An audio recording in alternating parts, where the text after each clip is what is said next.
And happy Thursday, Xavier fans. The day is finally here. It's Christmas morning for NCAA men's basketball fans.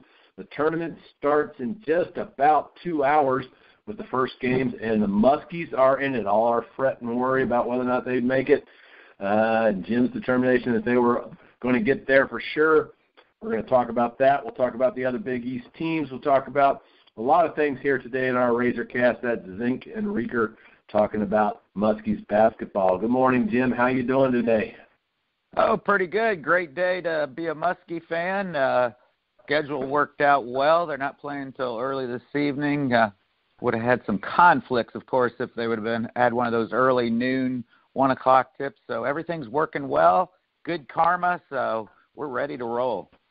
Yeah, for those of you who have been living under a rock or been out of the country, the Muskies will play the Maryland Terrapins in Orlando, Florida at 6:50 is the estimated time. Of course, we know how those things go. If there's games in front of them, it all depends upon overtimes and warm-ups and all that. But tune in for that. You check your local listings. This time of year, they're on about 16 different channels, it seems, and they do switch them back and forth. So find that out, whether they're going to be on True or TBS or TNT or CBS or whatever it is.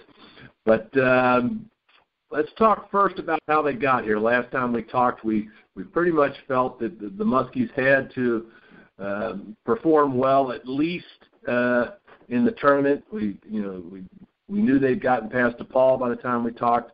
We thought a good performance against Butler would probably get them in, and they obviously did that by beating the Butler Bulldogs and then just barely losing to the Creighton Blue Jays, and that's what ended up getting them that 11th seed against the Terrapins. But before we go on to the NCAA tournament, let's look back at the Big East tournament. What are your thoughts on Xavier's performance and any other Big East sort of issues that came out of that? Well, I think probably the best thing we saw happen was Quentin Gooden grow up a little bit more and develop a little bit more and start to fill in those big shoes lost when Edmund Sumner went down. Very positive. He looked more relaxed. We knew he was a scorer and a distributor in high school, and now after about a month, I guess it's been maybe 6 weeks that he's been playing that position, he looked more comfortable on the big stage in New York, and he could get in the lane. And, of course, once he got in the lane, he makes the entire team better by opening up Blewett and McCura on the outside for the open three-pointers. The other big development, I thought, was the play of Sean O'Mara. Xavier's always been an inside-outside team, and, of course, the development of the big men hasn't been quite as quick as people had hoped. Rasheed Gaston at times plays well. Tariq Jones, the freshman, of course, has spurts of greatness. But Sean O'Mara, if you remember, was projected the starter at the beginning of the season, just got off to not a very good start. And, of course, Gaston has started there some, and Jones has started there some. And now it's become that people refer to as the three-headed monster.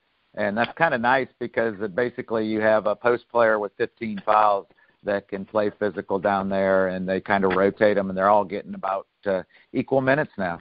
So those two developments, the development of the inside game and Quentin Gooden, again, being able to run the show with a little more comfort, I think were the big developments through the Big East tournament for the Xavier Musketeers. And, of course, it's changed the whole perspective of a lot of fans who thought this whole season was destined for doom and gloom and maybe not even making the tournament. Now there's talk of, playing again on Saturday, and people are starting to think maybe a Sweet 16 run.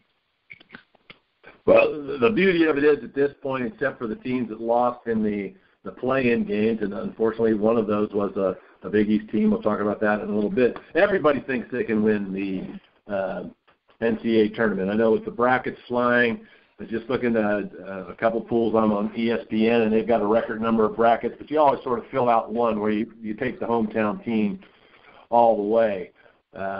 Looking at the Big East tournament, one of the beautiful things is they did come out punching, but they also knew they needed it because they were sort of on that bubble. I think they even sort of doubted. Even Chris Mack said a couple things where, they were hoping they were in, but that win against Butler definitely sealed it. Of course, you never know in these tournaments because, like what we've said, both here in our Razorcast and in the Trogcast, usually these conference tournaments, if you're already in, you're in, and the only thing you can do is play your way in. You usually don't play your way out. You look at a team like Syracuse in the ACC, they lost in the first round, but they weren't a lock to be in, whereas other teams like Kansas lost in their first game. They were already in. It's not a big deal for them. So Xavier probably had to win just to assure themselves of that, and they did it with 2 wins in a very tight game against Creighton, which they could have very easily won. So they've got that momentum going. But I also go back to that Creighton game. One of the small cracks is if you watched it, it's probably a game that they should have won. They made a couple of mistakes down the end, missed a couple of baskets right underneath. It should. Of course, Creighton made a beautiful 3-pointer at the end that the Muskies couldn't match. And those are the sort of things they're going to have to avoid now that the big dance has begun. So let's shift to the big dance. And you hint that they've got a Sweet 16 in front of them. You don't say it specifically. Jim was very good in both here and in the Trogcast in particular. 7 Big East teams would make the dance, and 7 did. But now let's just look at X. How far can they go realistically when you look at the bracket that they're in? You talking about the Xavier Musketeers? The Xavier Musketeers. Well, I think we've talked about this whole year being a crazy year and all the upsets, and I think really if you look, I don't think the seeding's that important when you get to about 5 through 12. I think the difference between those seeds 5 through 12 is not that big. So I think this is a very winnable game against Maryland.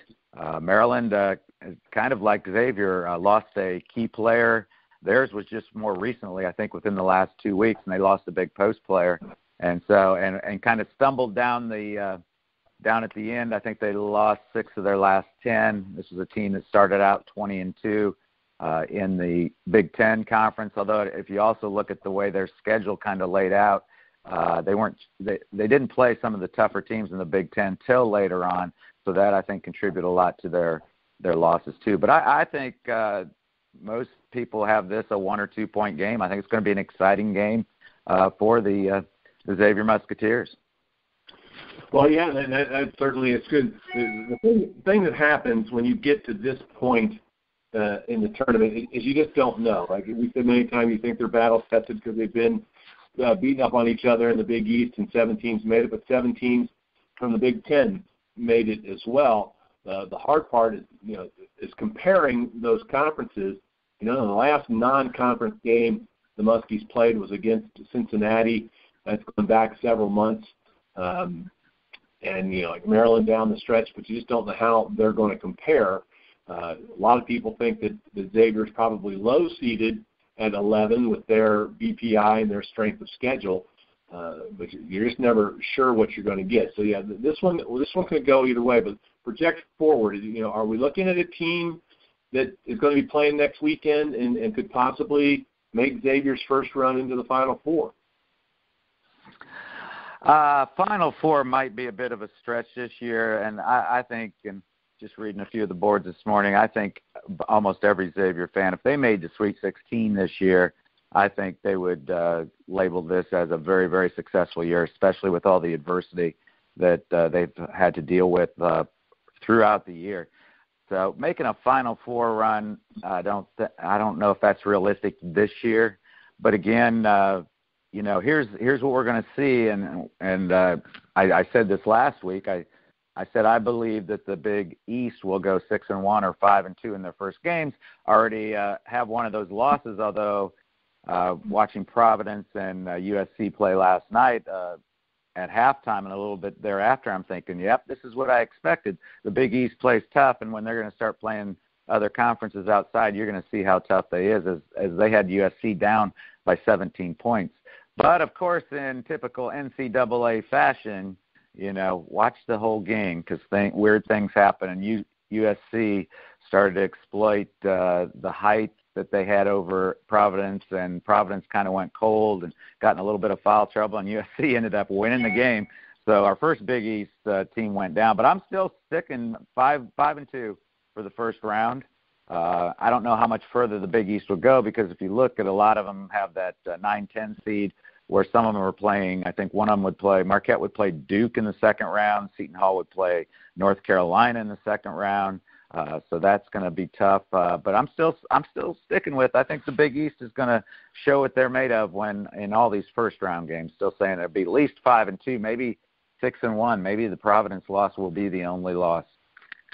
Well, you didn't leave yourself a lot of margin for error there. You have 5-2, 6-1. Looking at Xavier in particular, which was the question. I mean, if they get past the Terrapins, they're going to play a tough Florida State team, or if there's a big upset there, Dunk City from Florida Gulf Coast. And if they would happen to get past them into the Sweet 16, they're going to face the winner of the group that includes St. Mary's, Virginia Commonwealth, Arizona, or North Dakota, which would probably be Arizona, St. Mary's, or Virginia Commonwealth. And I think that would be quite a task for them to continue on into the Elite Eight from there. You're right, and that's sort of the next question. Who are the contenders and the pretenders? Who do you see? You predicted last week, in addition to the 5-2 or 6-1, that you thought at least two teams would make it to the Sweet 16. Now, I'm going to assume that you're thinking that one of those is going to be the overall number one seed Villanova, also the defending champions. So, if it's not Xavier, and if you think it's Xavier, it would be great if they got to the 16. Who do you think is who has the best chance to get to the Sweet 16 of the other five, well, now just four Big East teams? Well, I'd probably, off the top, say Butler, just because they are the highest seed in their four-pod. And we know Butler's well coached, and Butler's been there before, and so that would probably be if you pin me down. But I believe Creighton has a good chance to make it to the Sweet 16. A lot of that goes on their three-point shooting when they're hitting. I mean, I think they shot 61% from the field against Xavier. If they don't do that, they don't win that game. But they can do that, and Seton Hall, again, they're one of my favorite teams with Angel Delgado. He is so tough inside, averaging a double-double, and oftentimes has a 20-point, 20-rebound game. They got to play North Carolina in the second round if they get by Arkansas. That's, again, a tall task, as I think in my one of my brackets that I filled out, I actually picked North Carolina to win it all. We know they got a lot of talent, a lot of experience. So that would be a tall task. But, again, I wouldn't put it by the Pirates to not pull that big upset. But I would say Butler's my first choice. Again, Creighton, and obviously Nova, unless something really weird happens, I have Nova going at least to the Final Eight, as I talked about in the Truckcast. I don't see them winning it all again. And again, Marquette, who's played very well at the end here, but their second round would be Duke. And again, Duke's another team where many people, I think Vegas has them as the number one choice right now to win it all, based on their performance last week in the ACC, winning 4 games and finally getting everybody back and seeming to gel everything together, and Coach K's back and all. So that's my when you look at it, you would think that Butler has the chance. They've played some big games. They start with Winthrop, and then they're going to be playing the winner of Minnesota, Middle Tennessee State. Middle Tennessee State getting hot at the right time. I've actually got them upsetting Minnesota today at 4 o'clock. So that's a game that they could certainly win. So they've got the easiest route, I think, into the Sweet 16. Of course, then they could end up facing North Carolina next weekend. The Hall, Arkansas, tough team that's coming out of the SEC. Ended up proving a lot of things they didn't, but then probably running into the Tar Heels. Creighton, unfortunately, they've got they're running into another hot team. Rhode Island, which was expected to be a top 25 team beginning of the year, snuck back in at the end of the year, and they're hot after their A10 run. They're one of the teams that played their way into the tournament. And in the second round, they would face an Oregon team, which is a little wounded right now. They lost Chris Boucher, who's one of their stalwarts and has really kept that team together. And so that could be their chance to get by. And even when you get past that, if the Blue Jays can get that far, they're looking at playing the winners of the bracket, which is Michigan, Oklahoma State, Louisville, and Jacksonville State. And Louisville's been up and down, so you catch them at the right time. Who knows? The Blue Jays could run. I'm with you on the other ones. Marquette getting past South Carolina is going to be a challenge in itself, and then running into a Duke team that seems to be on a mission after all they've been through this year. Xavier, hard time they'd have to get past their former coach, Sean Miller, Nova's got the easiest route in there. Like you said, Providence is already out, and you just don't know what's going to happen, though, in these things. This is what I said. The great Bob Ryan, who writes for the Boston Globe, article I read on his the other day, he basically said if you put this same bracket there and you play this tournament 6 times, you could very well come up with 6 different winners this year. That's how strong the tournament is, and that's why you're saying things like, well, it might be Kansas, it might be UNC, Nova might make it, might not make it, Duke's getting hot. There's all kinds of things that go to it. It'll be interesting to see because everybody keeps track of what conferences do well and don't do well throughout the tournament, and this is where you're going to find out just how tough those conferences were. And the ones that we followed, they've all got strong groupings in there. So it's going to be interesting as they continue to play. This is the 2 most exciting days of the year for me. I don't know how you feel, but because it's nonstop basketball from noon until midnight, and you're going to get the excitement of the Valpo last shot.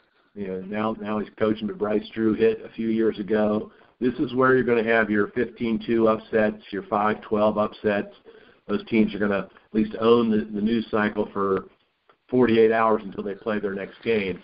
And right now, like I said earlier, everybody's got a chance to be the national champion, and that's always fun. Yeah, you threw me for a little bit of a loop there because I kind of look at this tournament. I know Xavier does and has for many, many years, and I think a lot of the teams take this approach. They don't look at the big picture overall, the 6 games. They focus on this is a 4-team tournament this weekend, and their goal is to win that and then look ahead. And, in fact, when you started throwing out what would happen if Xavier did make the Sweet 16, I couldn't even tell you who the other 4 teams that would be the possibility of that first matchup is. I didn't look that far, and I know Xavier doesn't look that far. I remember in 2004, again, I still can't find my DVD on the run. I got to find that. I want to watch that again. But I remember Thad Matta in the locker room saying, remember, we came here this weekend to win 2 games. That's our only goal. And I think a lot of teams, it's this weekend. Let's get out of this weekend. We're still playing. Then we go to another 4-team tournament, of course, which is the regional finals. And I think that's the way a lot of teams look at it. So I'm just focused, and I'm really not even focused on who they play. That a lot of people have talked about, how will they match up against Florida State or Florida Gulf Coast. Some people picking that as an upset. I'm not even looking that far down the road, especially with this team. We know this team. We got to go actually to 4-minute wars. How do they start? How do they play the first 4 minutes? Which, going back to the Big East, that was another improvement. They got off to a great start in all except the first game. Against DePaul, they got off kind of a slow start. But against the Butler and Creighton, they got off to good starts in the first half, and they hadn't done that in a while, and they've been kind of digging themselves out of a hole lately. And oftentimes in that 6-game losing streak couldn't get out of that hole. So, and I think that's important tonight, that the first 4 minutes kind of sets the tone sometimes for these games. And but I think the Musketeers are ready. Here's something it's talked about a little bit in the media. I don't know how much, but Xavier is in the last 8 games anyway in Orlando is 8-0. In 2004, they played when they went on the run. Almost took them all the way to the Final Four. They played their first 2 games in Orlando and won. Last year, they played their Thanksgiving tournament in Orlando, and they won 3 games.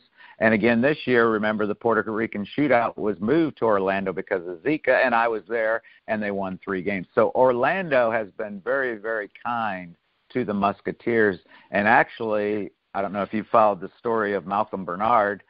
Malcolm Bernard is a graduate student, came from Florida A&M, and actually grew up in Orlando. So this was like a dream for him. He came to Xavier specifically. Him and Rashid Gaston both said the reason they went to Xavier for 1 year is they wanted to experience the NCAA. Well, imagine how Malcolm Bernard thought when he saw that he was going to play in the NCAA, and not only was he going to play in it, but he's going to play in it in his hometown. And he's been another key that really has come on here lately, getting a lot of rebounds from the guard position, and also putting in about 10 points a game, and really spreading the wealth around the scoring, so you can't just focus on Mikura and Blewett for the shooting. Yeah, well, I understand what you're saying, and the two things that I would throw back at you is this. I mean, we only do this broadcast once a week, so we've got to project forward a little bit, at least through the weekend. Your one game at a time thing is great, but I also don't think Chris Mack is listening to our podcast. This is for the Muskie fan, and I think they look at it a little different. Every Muskie fan is probably saying, okay, if we can do this, we can do that. You know how it goes. It's the barroom talk. We can do this, and then if we get those, that'll get upset. That's the fun of the NCAA. That's why you fill out a bracket all the way to the end. You don't fill out one for Thursday and then one for Friday. So I'm with you that the Muskies are definitely going to take it one game at a time because they have to. It's a win or go home situation. But that doesn't mean we can't have a little fun with projecting forward, and that's what it's all about. So, well, I think you were the ACC expert on our broadcast, and what I would say about Florida State, what I watched, and you could probably add to this a little bit, is they've been very hot and cold. That when they're on, they're very good. My thought of them is they're very athletic and can really get it up and down, and got some players that could play at the next level, but at times they don't play very well, and when they're off, they're really bad. I know I think they've had some big wins. I think they beat Duke maybe, but they've had some bad losses also. I don't know. Can you talk about the Seminoles a little bit more, since you followed them in the ACC? They had a really strong run there in the middle of the year and then backed off a little bit. But again, it's the ACC, much like the Big East. They beat on each other, and they haven't played anybody outside the conference since probably January, maybe even December. So in those games, you can't look at the same because you're looking at different teams. So they play well. They got really strong guard play. They can get weak underneath a little bit. When I look at the other 7 teams that are in the bracket, and we are in the West bracket, even though we're playing in Orlando. If we go to the Sweet 16, we go to San Jose, California. The only team that I think Xavier doesn't have much of a chance against would be number 2 Arizona. Everybody else, they could beat. They can definitely beat the Terrapins. They could beat either Florida Gulf Coast, Florida State, if St. Mary's or VCU, or even on the odd chance that North Dakota came out of that bracket, they could defeat all of those. The other side of that coin is, like you say, the 5 to 12 were in there, and it's really kind of stretched to the 3 and 14. A lot of people have Florida Gulf Coast upsetting Florida State in that first round. The other could happen. It's you could lose to every one of those teams as well. That's why you play the games. Xavier coming in a little wounded and shorthanded, so people are going to be playing big minutes like they did in the Big East tournament. So could they get past Florida State? Sure. Could they lose to Maryland? Sure. We'll find out at 6:50 tonight. It could go either way. Like I said, the only one in their little bracket that I think they really don't have much of a chance of it is Arizona. And these guys don't really remember when Sean Miller was there, so there's not that sort of, we've got to beat the ex-coach thing that might go into it. The sad thing about this is Xavier is coming up upon a very dubious record in that they are, this will be their 28th tournament appearance without reaching a Final Four, and only one other team in the NCAA has more, and that's BYU at number 29. Of course, they're not in the tournament this year, and that's kind of sad. You wish they could get there. And when you look back at, even with all the great coaches we've had, Bob Stack, Pete Gillen, Skip Prosser, Sean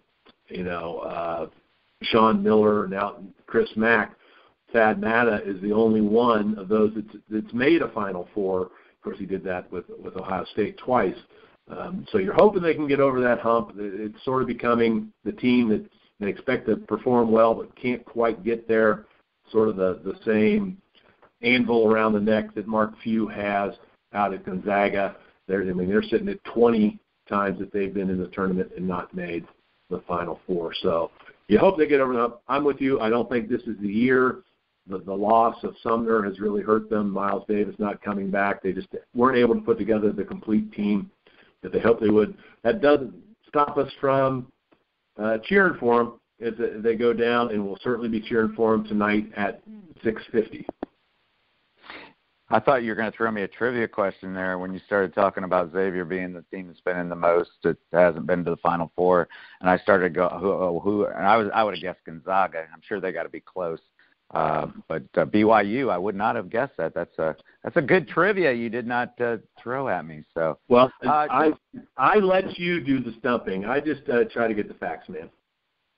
Okay, just a couple more thoughts on tonight's game. Did a little bit of, and here's my take on it. Maybe the advantages. Again, Maryland lost, and again, this was my conference. Although, again, I'm going to tell you off the top, and you're probably the same way as me, two really old guys. I don't even think of Maryland as a Big Ten team still. And I'd probably be shocked how long they've been in the Big Ten. It's probably, been 6-8 years now. But I still think of them as an ACC team. But here's they lost Michael Tchaikovsky, I think the way you say his name, 7'1" center.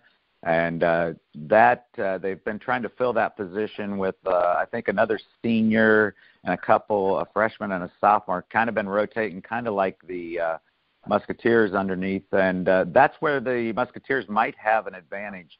Of course, the Musketeers, one of their strengths is rebounding on the offensive glass. And since the loss of the big man for the Terrapins, that's been one of their big weaknesses, is not rebounding on the defensive glass. So that could be a key. And here's the other thing. If you read anything about Maryland, the first name that comes up is Melo Trimble. And, of course, he's probably an NBA player, and he is their player, and he makes them go. And a lot of people even say, and he's kind of hot and cold, I guess, and how he goes, sometimes how the team goes. But if you look at beyond him, the other three leading scorers are all freshmen. So that might be an advantage for the Musketeers also, even though Rasheed Gaston and Malcolm Bernard playing in their first NCAA tournament, they've, of course, had a lot of college basketball experience, one being a fifth-year student, the other being actually a fifth-year because he was a transfer student.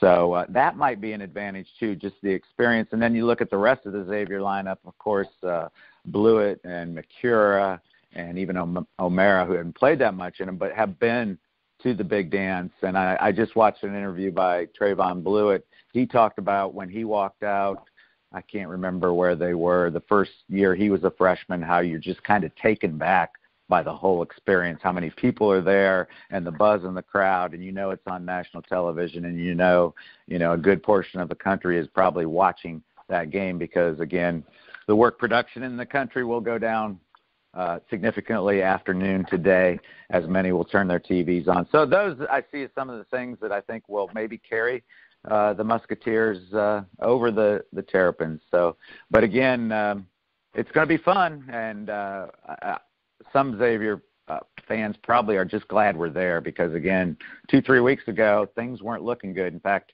if you recall, we did a broadcast right after that Marquette loss at home, and I have to say that was probably the lowest point of the season.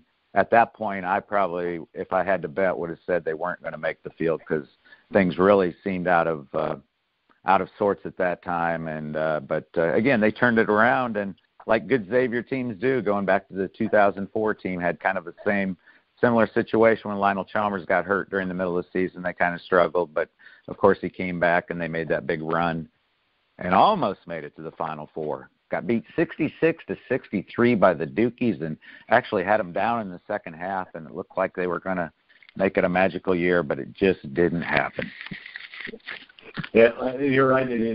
Just to check your question there, this is Maryland's third year in the Big Ten, so they haven't been there that much. And they are coming to the Sweet 16 appearance from last year. But again, 6:50 tonight, Terrapins and Muskies, and hopefully next week we'll be talking about who they're playing in the Sweet 16 instead of having to talk about the end of their season. So tune in for that. Of course, tune in on Tuesday, folks, for our Trogcast, two really old guys talking about basketball. I'm sure we'll have lots and lots of things to talk about in this first weekend of the NCAAs. But let's move on to our final segment, the Trivia and Tidbits. As Jim said, now you know how it feels on the other end. Your sphincter's tight, your tummy got butterflies there just thinking I was going to ask you a trivia question, and you ask me a maze full every week. So fire away. Well, I got one other thing, just a little bit of again, this is all kind of lining up. You know who lives in Orlando now? Who? Lionel Chalmers. He makes that his home. And, in fact, Chris Mack had him come in yesterday and talk to the team down there after their workout. And his message was, you need to enjoy this. It's a big game and you'll be nervous, but just try to soak it in and enjoy it because it'll be memories for a lifetime. In fact, when I was in Orlando this fall, he was at the games. I ran into him. It's one of those where you look at somebody, and actually I think I was going in the restroom. He was coming out. It's one of those where you take that look like, who is that? I know that. And about 2 minutes later you go, oh, that was Lionel Chalmers. So it's kind of, you don't, see somebody that famous, especially for a Xavier fan, and it's kind of take a double take. Okay, trivia, it's coming. And, of course, trivia today will center around the NCAA tournament, and more specifically Maryland and Xavier. Actually, in the series, Maryland holds a 2-0 lead. They've only played twice. This will be their third meeting in basketball in the history of the two schools. But the last time they met was in an NCAA game in 2003. In 2003, a number 6 seed Maryland in the second round defeated a number 3 seed Xavier 77-64. But Xavier fans remember that more maybe as it was the last game of what Xavier superstar. What was the year? 2003. You got your media guide out? Or are you Googling? No, I don't. No, you're so worried I'm looking all this stuff up. I know, oh, shoot. I mean, your Xavier year to year better. That would have still been the Matta era. Is that right, Thad? Matta was still the coach then? Yeah, actually, that was 2003, and 2004 is when they went on that run the next year after that. Trying to remember. I mean, they cascade one onto another. Well, let me give you. Start giving you some hints. His jersey hangs from the rafters of the Centos, and some people consider him maybe the best player in Xavier history. In fact, he won a few National Player of the Year awards during that 2002-2003 senior campaign. So you give all the hints at once, and it makes it easy. You're supposed to give them little hints, but that would make it easy. And no doubt it's David West. And that's where I was leaning, but I wasn't sure if that was his last year or the next year was his last year when they made the run. I was pretty sure that he didn't make the big run, but so yeah, David West is your guy. David West, and actually that was the highest seeded Xavier had ever been in the NCAA, a 3 seed. And I remember thinking, wow, we finally, I can't even recall who they played the first round. I think it was a pretty easy win. But, when you get a 3 seed, was it Troy State? Mm-hmm. Yeah, okay. So you kind of think, wow, we're a 3 seed. So that you almost think, well, that's we're going to make the Sweet 16 easily. But they went up against the Terrapins, who was a 6 seed. You got to remember, those second-round games, as somebody stated in one of the pundits this week, you get to that second round, you're usually playing a pretty good team. So the seedings, again, sometimes don't matter all that much when you get to the second round. There aren't too many times where you don't play a good team, that's for sure. Now, Lieutenant Colombo, is that the only trivia question, or do we have one more thing coming up at me? It's the only one I have. I could probably make another one up if you wanted me to. What's the nickname of the Terrapin for Maryland? What's the nickname of the Terrapins from Maryland? Who's buried in Grant's tomb? Actually, I just asked a question I don't know the answer to. I actually saw it somewhere, but I can't tell you what it is. It starts. No, he has a name. Oh, the name of the mascot. Oh, you said what was the nickname of the Maryland, the Terrapins of Maryland? No, what's his name? Oh, the name of like the mascot? Like Tony Terrapin or something, but it's not that. Yeah, it's something. I don't know. We'll leave that one go. We'll figure it out as we go. And we'll find out tonight, I'm sure, if he tries to attack D'Artagnan or the Big Blue Blob. We'll find out that way. I'm hoping both D'Artagnan and the Big Blue made the travel list. You know, sometimes those travel lists get pared down. Only so many people can go. So hopefully they're both there tonight. Well, the nice thing is I think the NCAA covers a lot of that. So we'll have to wait and see. So let's wrap it up with a couple of tidbits here, and we'll be back next Thursday to talk about Xavier's performance in the first weekend of the NCAA. We'll do a couple of on-this dates, which I always find is on this date in 1850 that Nathaniel Hawthorne's famous poem, The Scarlet Letter, was published, detailing a different type of sport for school students for years to come, if you know what the Scarlet Letter was for. And in 1881, the Barnum and Bailey Circus premiered for the first time, and of course it just had its last appearance here in Cincinnati last weekend, and it's on its last tour, which will end in May. And for the patriotic among us, it was in 1945 that the U.S. flag was raised on Mount Suribachi on Iwo Jima, and that pose was captured in the Pulitzer Prize-winning picture, which became the famous statue which honors the Marine Corps in Washington, D.C. But more important than that, for Xavier, we want to send out a happy birthday to Tyrone Hill, who turns 49 on Sunday. Talk about David West having his number in the rafter. Tyrone is also one of the 4 retired numbers. Number 42 hangs up there. One of the first big men stars. He helped Coach Pete Gillen lead the Muskies to 4 NCAA tournaments, including their first Sweet 16 performance in 1990 when he averaged over 20 points and 12 rebounds. He also helped the Muskies set a then team record with 28 wins. They went 28-5, and while that total was matched by last year's squad and was previously surpassed by Sean Miller's 2008 Elite 8 crew with 30 wins, the .848 winning percentage remains a Muskie record in the modern era. Jerome was drafted in the first round, number 11 overall, by the Golden State Warriors, and spent 14 years in the NBA with 5 different teams, making the NBA Finals with the Philadelphia 76ers in 2001, though they did lose to the Los Angeles Lakers. For a long time, he was an assistant coach with the Atlanta Hawks, and outside the game, he's known as one of the owners, as a music producer for Cincinnati-based All Net Records. So happy birthday, Tyrone Hill, a big, big part of Muskie history, and we'll have even more about the Muskies and basketball. Tuesday, again, is our Trogcast. Listen in for the first weekend, and Jim and I can check our Sweet 16 predictions against each other. Sadly, we're off by 8. We only have 8 matching teams, Jim, so it's going to be interesting to see who owes who a cold beverage when that's all done. And then next Thursday, we will be here with our Razor Cast to talk about the Muskies. So wishing the Muskies luck tonight. Go ahead. If our bets go like they usually do, we'll probably end in a tie. Seems that's the way a lot of our bets have gone this year. Yeah, hopefully next Thursday we'll be previewing the Sweet 16 for the Musketeers. But, again, you never know. But keep the faith, Muskie fans, and we'll end this like I always do. Go Muskies! Go Muskies!